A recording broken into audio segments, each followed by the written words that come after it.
Job application for the school teacher. First to address ಪೇಜಿನ left ಸೈಡಲ್ಲಿ the principal,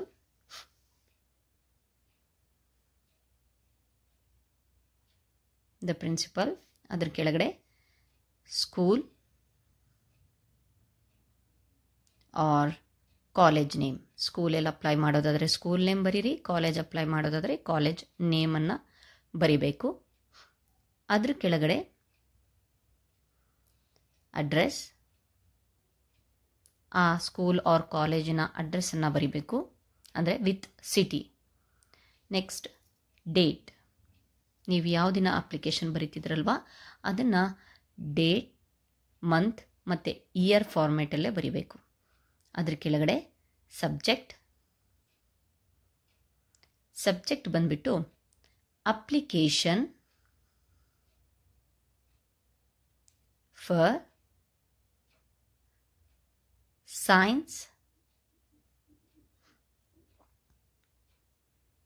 teacher post ಅಂತ ಹೇಳಿ. ಒಂದು ವೇಳೆ ಇಂಗ್ಲೀಷ್ ಟೀಚರ್ ಪೋಸ್ಟ್ ಇದ್ದರೆ ಇಂಗ್ಲೀಷ್, ನೀವು ಯಾವ ಒಂದು ಪೋಸ್ಟಿಗೆ ಅಪ್ಲೈ ಮಾಡಬೇಕು ಆ ಸಬ್ಜೆಕ್ಟನ್ನು ಅಲ್ಲಿ ಬರೀರಿ. ಇಲ್ಲಿ application for science teacher post. ಅದ್ರ ಕೆಳಗಡೆ dear sir or madam, or you can write respected sir or madam. ಕೆಳಗಡೆ with reference to your job notification posted on ಆ ನ್ಯೂಸ್ ಪೇಪರಲ್ಲಿ, ಅಂದರೆ ನಿಮಗೆ ಆ ಜಾಬ್ ಇನ್ಫಾರ್ಮೇಷನ್ ಯಾವ ನ್ಯೂಸ್ ಪೇಪರಿಂದ ಸಿಕ್ಕಿದೆ, ಆ ಅಡ್ವರ್ಟೈಸ್ಮೆಂಟ್ ಹಾಕಿರ್ತಾರಲ್ಲ ಆ ನ್ಯೂಸ್ ಪೇಪರ್ ನೇಮನ್ನು ಬರಿಬೇಕು. On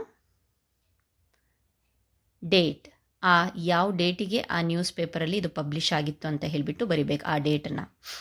next I am interested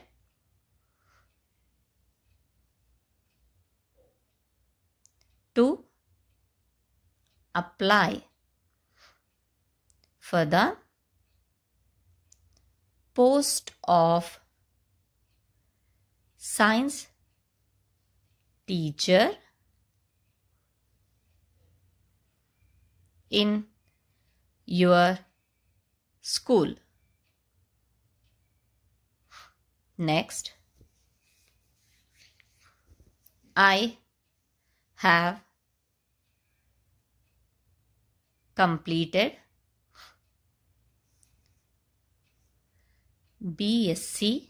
ನೀವು ಯಾವ ಪದವಿಯನ್ನು ಮಾಡಿರ್ತೀರೋ ಆ ಪದವಿಯನ್ನು ಇಲ್ಲಿ ಮೆನ್ಷನ್ ಮಾಡಬೇಕು. BA ಆದರೆ BA, BSc in the year dash, ಆ ಯಾವ ಒಂದು ಅಕಾಡೆಮಿಕ್ ಇಯರಲ್ಲಿ ನೀವು ಅದನ್ನು ಕಂಪ್ಲೀಟ್ ಮಾಡಿದ್ರಿ ಅಂತ ಅದನ್ನು ಬರೆದು. Next and BEd in the year dash, ಅಲ್ಲಿ ನಿಮ್ಮ ಒಂದು ಇಯರನ್ನು ಮೆನ್ಷನ್ ಮಾಡಬೇಕು.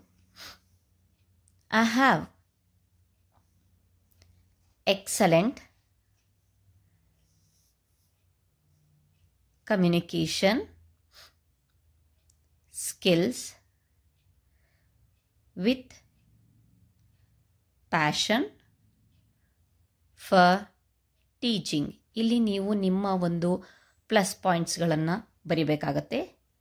I am very hard working and dedicated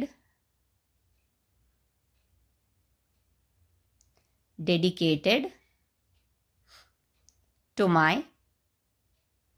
work.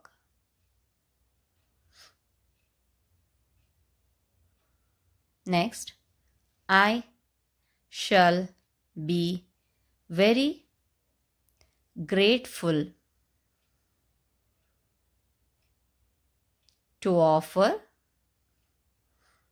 my best. ಅದಾದಮೇಲೆ next, I hope you consider my application for this position. ಕೊನೆಯದಾಗಿ ಥ್ಯಾಂಕಿಂಗ್ ಯು ಅಂದರೆ ವಂದನೆಗಳೊಂದಿಗೆ ಅಂತ ಹೇಳ್ತೀವಲ್ವಾ, ಥ್ಯಾಂಕಿಂಗ್ ಯು. ಅದರ ಕೆಳಗಡೆ ಯುವರ್ಸ್ ಸಿನ್ಸಿಯರ್ಲಿ. ಯುವರ್ ನೇಮ್ ನಿಮ್ಮ ಪೂರ್ಣ ಹೆಸರು, ಕೆಳಗಡೆ contact number. Thank you friends.